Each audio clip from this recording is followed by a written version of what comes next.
Welcome back to Echo Ridge, where today we're going to be dealing with some meteor problems and a host of other things. While it's not a big deal for the duplicants to come and repair these insulated tiles, and because they're insulated, we managed to hold off all that heat coming in, it would just be better if we didn't always have to replace them. Oh, that one made it through. And also spending the materials on repairing them as well. But now that it's over, we can go dig all this up. Look at all this wonderful regolith. And you know where that regolith is heading. Even though it's 300 degrees, it's going to come sit right here on this tile. Filtration medium, check. Unfortunately, we have to replace this airlock, so I think it's about time that we also put the mechanized airlock in as well. It's a little quicker, especially if you're powering it. I don't want to use steel because I don't want to keep replacing steel, but we do have 179 tons of gold amalgam, so we'll just use it. I've also been taking the time and upgrading our power grid, replacing all the 2-strand wire over to conductive wire. I think the last little bit that I actually have to change over is this wire bridge right here. And the whole thing only cost us about 9 tons worth of gold. Not too bad. And it's mostly because, well, this planetoid is just not very big, so our runs are not very long. Oh yeah, that's a problem. Sorry, gave up. It's a little warm up there. Maybe I should have waited until it cooled off a little. Don't worry, the dupes are fully insured. We've also started the long process of completely sweeping up the entire planetoid. Although you can't really tell because we replaced all the 2-strand wire, so we have cobalt sitting everywhere. But I promise you it was much cleaner. In the interest of symmetry, I also removed 2 cots from this barracks and expanded this barracks by 2 cots. Since we know our final number is only 12 duplicants, I figured this worked out well. Our open air sauna is still doing great. You can see the temps are just about perfect. And since we're not actually using enough power, as evidenced by the natural gas geyser being overpressured by 5 kilos pretty consistently, I'm thinking about adding more buffer tanks because you know we all love buffer tanks. I also know it's just because we're not using a lot of power right now, and that's going to change eventually. So maybe I add some temporary buffer tanks? There we go, that's a little bit better. I also took the opportunity to tame this chlorine gas vent and connect it up with a gas pump and Atmos sensor in case we want to use it in the future. We were going to do some playing around with the chlorine gas vent and possibly feed some dash of salt vines, but to be honest, we're getting so much regolith, we don't really need a filtration medium. What we could use is a better system that protects us from the meteors and maybe automates the breaking down of the meteors and the collection of all the debris. Unfortunately, I think that takes a lot of steel, and I don't think our steel production is quite there yet. We are at 9.5 tons, and more is being created all the time. Speaking of which, I made some modifications up here, adding some auto sweepers and some storage bins. These 2 here are clay and coal, and that way we could automate the creation of refined carbon in this kiln and the creation of ceramic in this one. The automation is being handled by these 2 smart storage bins. The left one is holding ceramic and the right one is holding refined carbon. Whenever these bins do not have at least 1 ton of their respective material, they send out a red signal. We have a knock gate that flips it to green, which turns on the kiln, which is set to make refined carbon forever, and this one's making ceramic forever. Hence the reason we have coal and clay in these 2 bins. Now we're always going to have a source of clay, simply by using the deodorizers and all of our polluted water. It's not a lot, but it is sustainable. Coal, on the other hand, and thus refined carbon, is not. And that's because we don't have a source of hatches. And other than exploring the star map and hitting up some asteroids for coal, hatches are the only other way to get it. And today, when I was starting this series, I spent quite a bit of time doing these small sweep commands and all that sort of stuff, but mostly just looking around the colony trying to figure out what my ultimate goal with this is going to be. One thing that keeps coming back to me is doing a sort of no plastic run. In other words, no matter what our ultimate goal is, we're just not going to use any plastic. But the really bad part of not having any plastic is the fact that you don't have access to the steam turbine. And the steam turbine is just clutch, for the simple purpose of being able to cool an aqua tuner that's doing something like taming a copper volcano. Which, to tell you the truth, I don't really need an aqua tuner for that anyways, because my typical metal volcano tamer is just putting multiple steam turbines with a bunch of steam in it.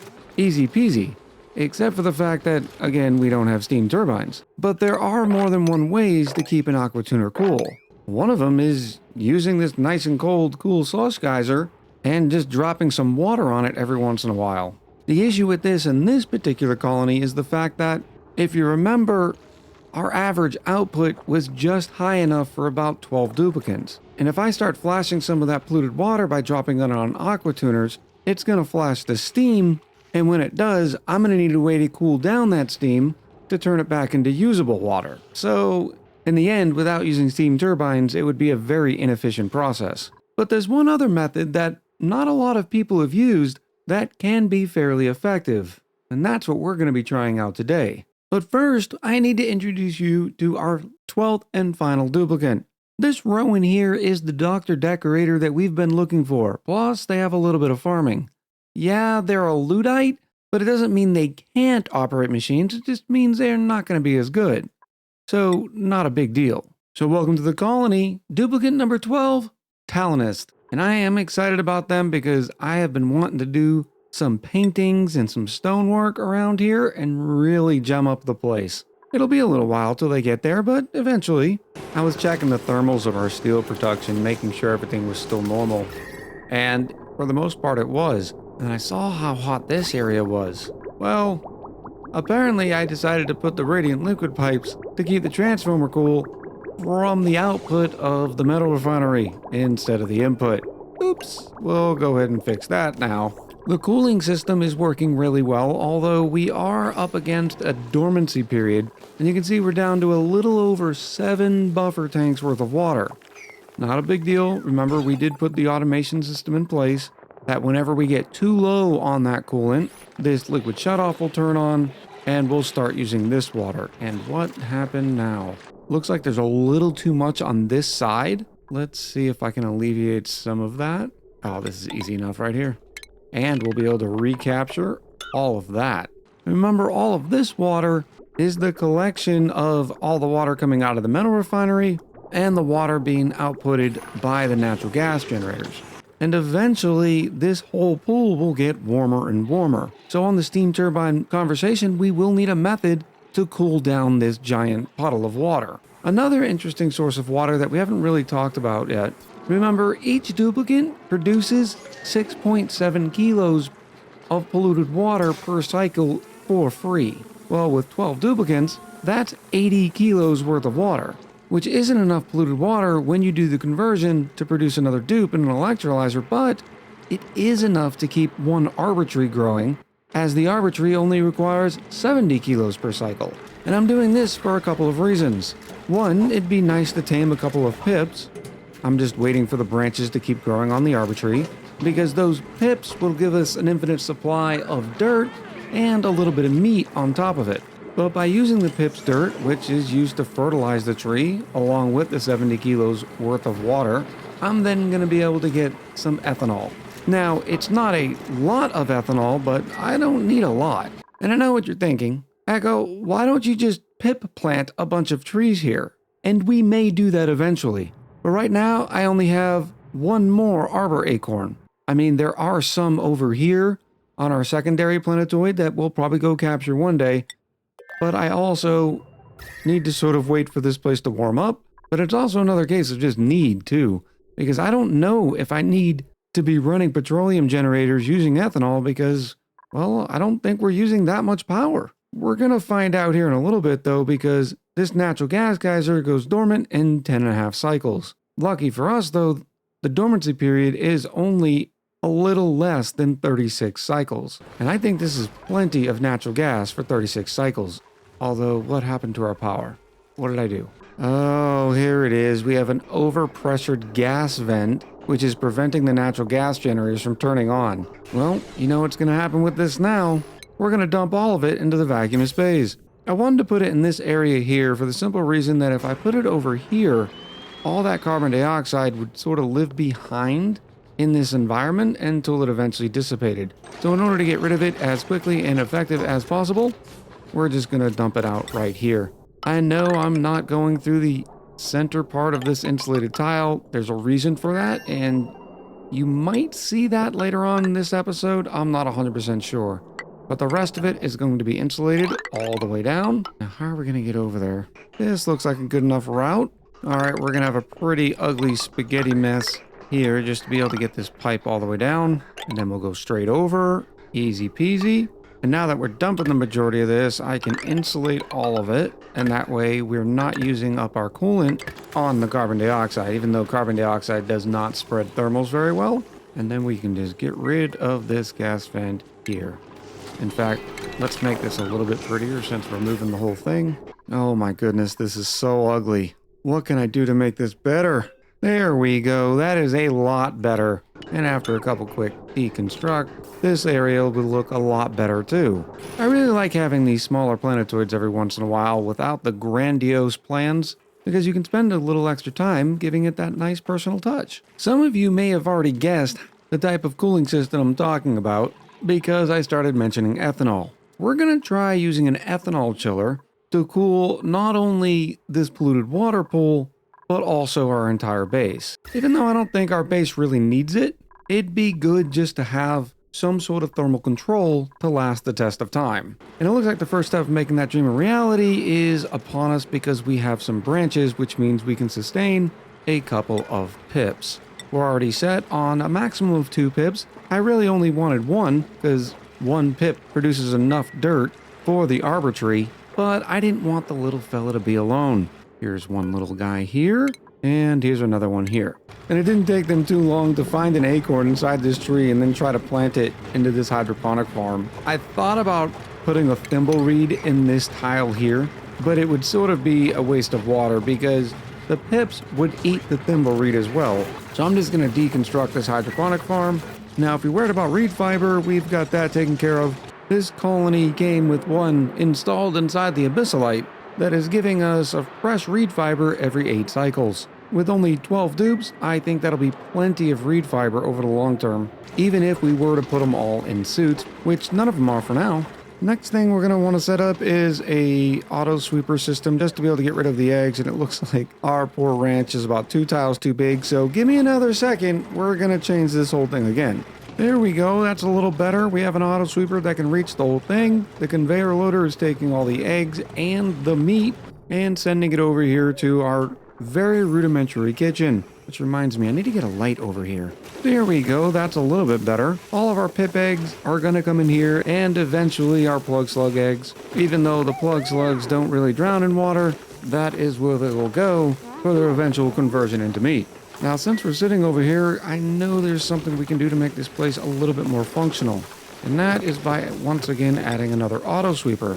The issue is the refrigerator is a bit too low. So what I can do, put our auto sweeper there, and then raise the level of the refrigerator. Now, chances are it's not going to have as much of a sterile uptime because of the example I've used so many times. And you can see the oxygen sort of replacing the carbon dioxide every once in a while. Something like this. But in this example, you can see that the refrigerator is in a normal atmosphere, or rather the food is in a normal atmosphere, because of that one little tile there.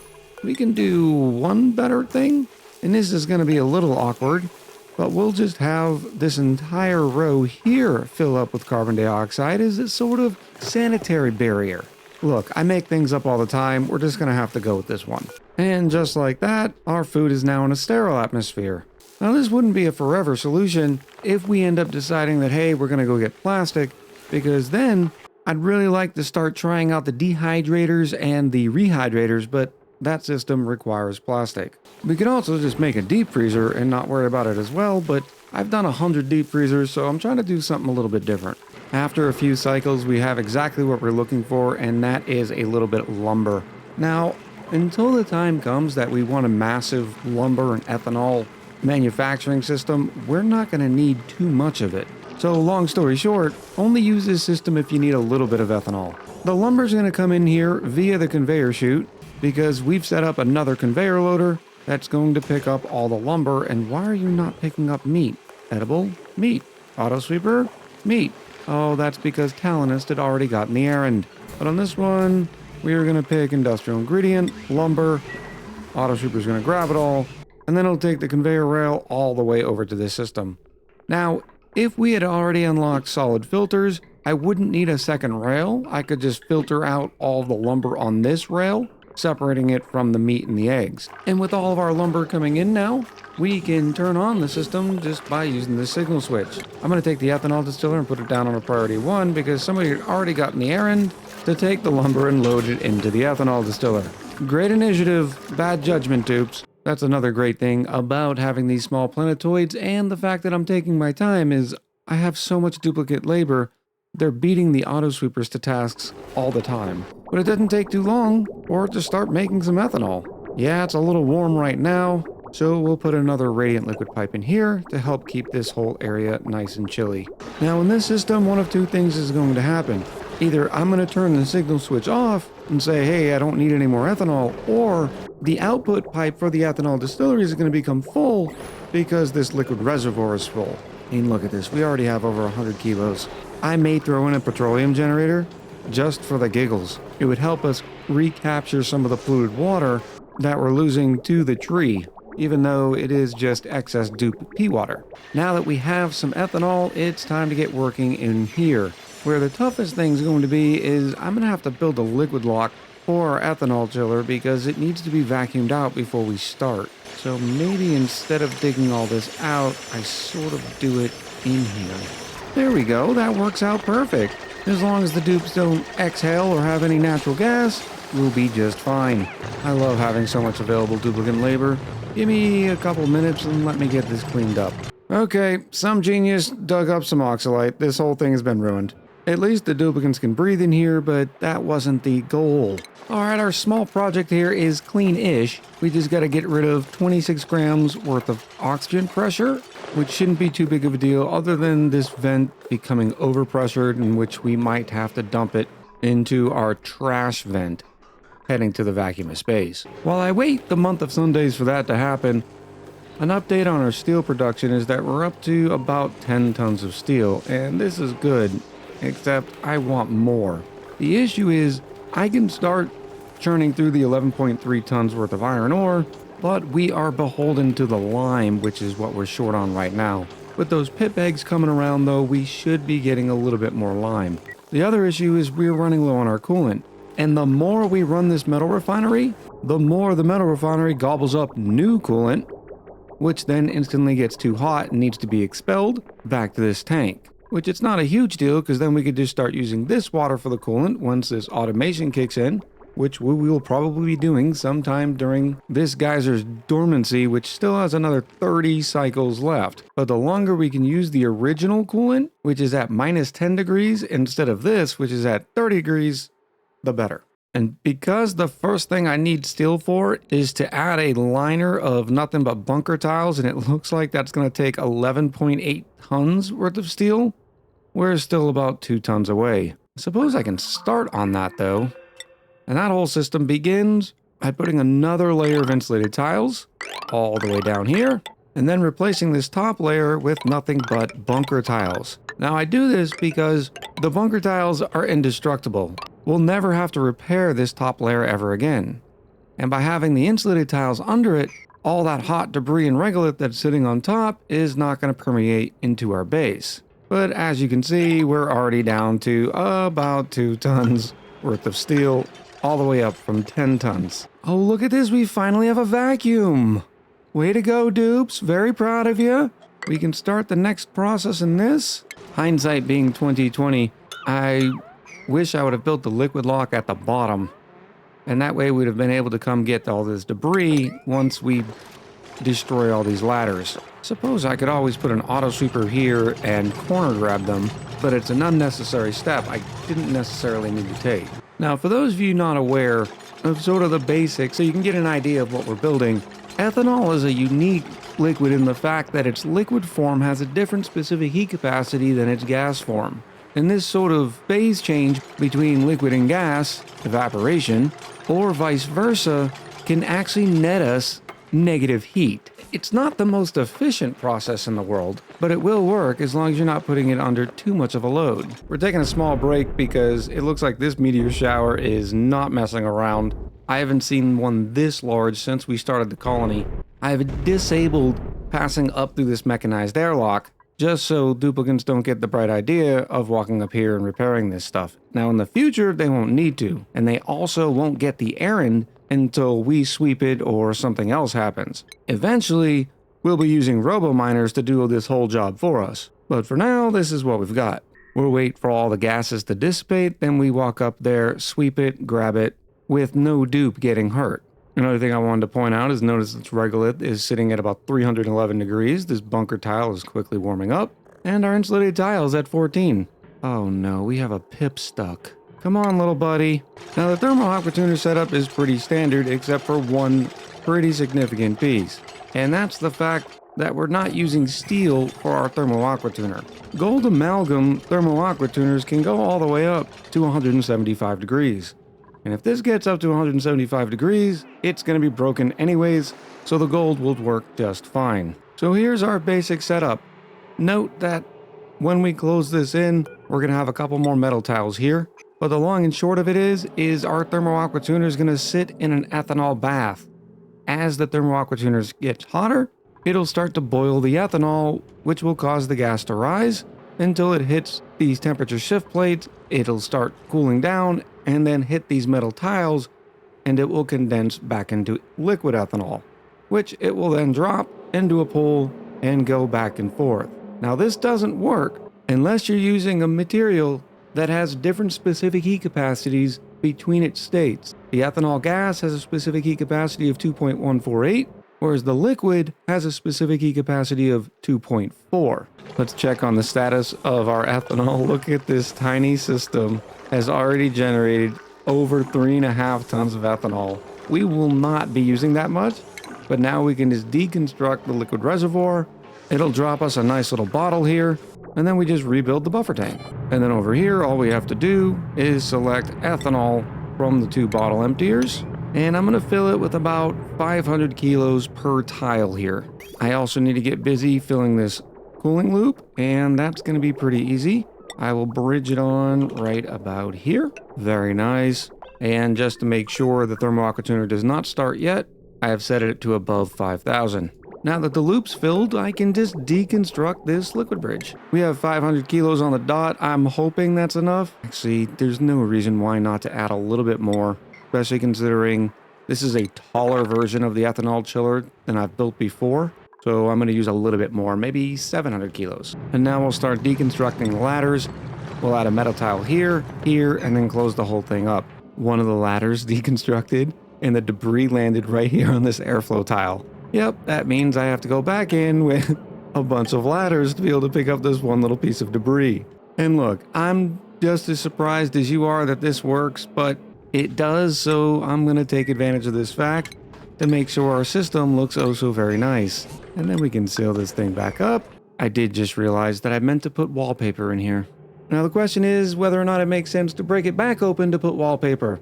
I know what some people are going to say, but this is going to have to do. Without further ado, we can turn this whole system on by setting the liquid pipe thermosensor. We will say 20 degrees. Never mind, it looks like we are going to be able to go back there and put some wallpaper. Of course, I'm not exactly sure if the wallpaper would mess with how this thing works, but I forgot to put a couple of temperature shift plates on the thermal aqua tuner, because right now it's not dumping any of its temp into the ethanol because it's only one tile. And I think this is the tile here, but just to be sure, I'm going to put a pair of them. It'll only make it a little bit better, and then we'll break back into here. So I'm still tinkering with this because the gold amalgam doesn't seem to be working as well as, for instance, I've used steel in the past. And even though it says overheating, it's not causing any damage anymore, which is a little weird. Either way, I don't love the way this is working. So for now, I'm going to turn it off, let all this condense again, and then replace it with steel just in case. There we go.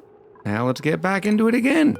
It's funny because I keep removing the auto sweeper, when at this point I should know just to keep it, because I'm probably going to have to go back into it again. I forgot to get the gold amalgam debris. It's okay, I can fix this too. I'm gonna put something here, and then we just have to say sweep only all, and there we go once again. Oh, there was a little igneous rock in there too. Oh, it's from the insulated tile. Okay, right as rain. Let's try this again. second verse, same as the first. Okay, this is a lot better. The thermal conductivity of the steel thermal aqua tuner is responding a lot more gracefully than the gold amalgam did. And there you have it. Notice that the gas is going up and the rain is coming down. The metal tiles are sitting at around 32 degrees. We'll give it a few minutes to see how it's working. Notice the polluted water is coming in at around 26, hits the first metal plate, and then exits around 24.3. So that's about 2 degrees worth of cooling, and in the long term it will cool this entire tank down. Now, this is not a great system. There have been a lot of these type things floating around for years.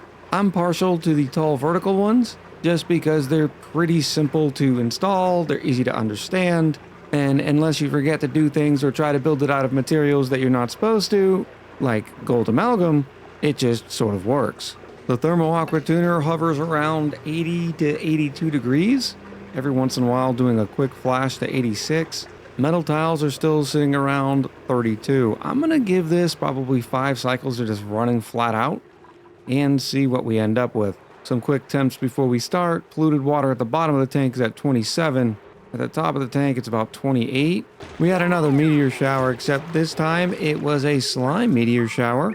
And notice the slime is a lot less hot, which is good because it cools off the bunker tiles. Over the course of the probably past 3-4 cycles, I've seen this coolant drop by about 0.4-0.5 degrees, at least right here at this ingest point. Keeping in mind that we're still generating a lot of heat here, and that heat is ending up in this pool, the fact that it's going down at all, I'm happy with. Something else to keep in mind about these sort of systems is they're very, very power intensive.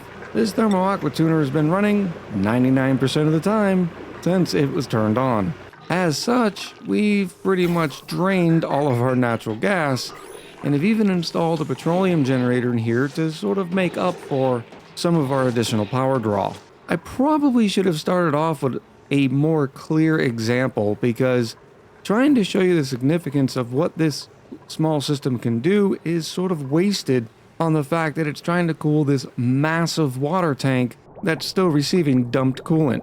Either way though, the whole system is still stable, and for now, we're not using a single bit of plastic. Elsewhere on the colony, we're up to about 600 kilos worth of steel, so it's time to add a few more of these bunker tiles. We're almost finished with the very top run. You gotta admit, it looks like a very clean install. As clean as a baby's bottom. It just takes a lot of steel. If you're looking for more information on different ethanol coolers, I have one in an old Let's Play. Maybe someone knows which episode that's in, but it's been a couple of years. But if you do, let me know in the comments below. Other resources include Luma from Luma Plays, and of course the great Francis John, I believe, has done 1 or 2 of these as well.